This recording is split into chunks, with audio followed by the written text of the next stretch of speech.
Hey, this is Paramedic Project. Welcome back. Today I just wanted to introduce some concepts around emergency driving. I think it's a really important part of our paramedic practice. A lot of people just think of being a paramedic as being hands-on with patients and attending the big cases, when actually a lot of what we do day to day is operate an emergency vehicle, be that under emergency conditions or just under normal road conditions. So it's a really good thing to think about. Now, before we start operating an emergency vehicle, I think it's important to understand that there's some prerequisite knowledge that we all need before we get behind the wheel.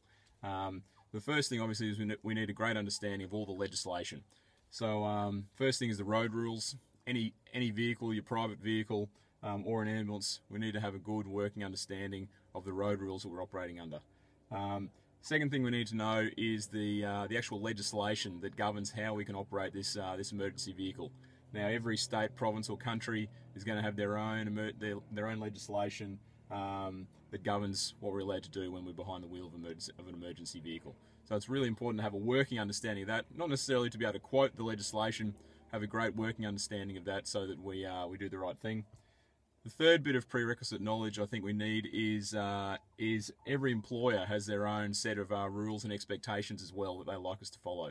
So before we get behind the wheel, before we start out in that part of the role, we need to have a really good understanding of exactly what our employers' expectations are.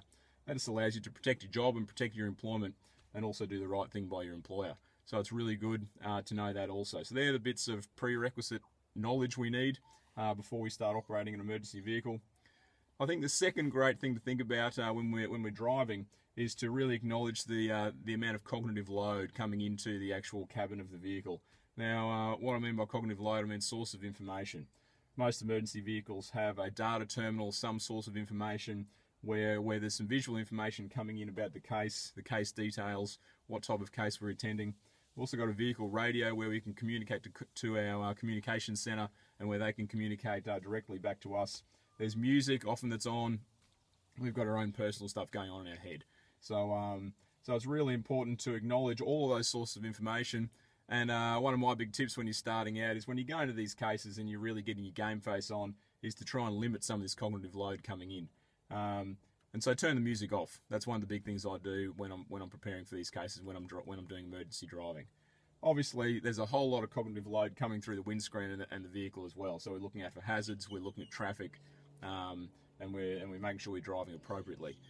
So all those sources of information mean that we can get a bit overloaded sometimes.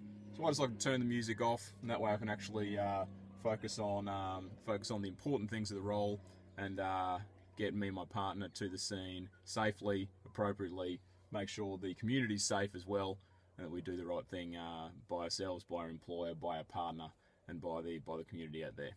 So they're my big tips for emergency driving.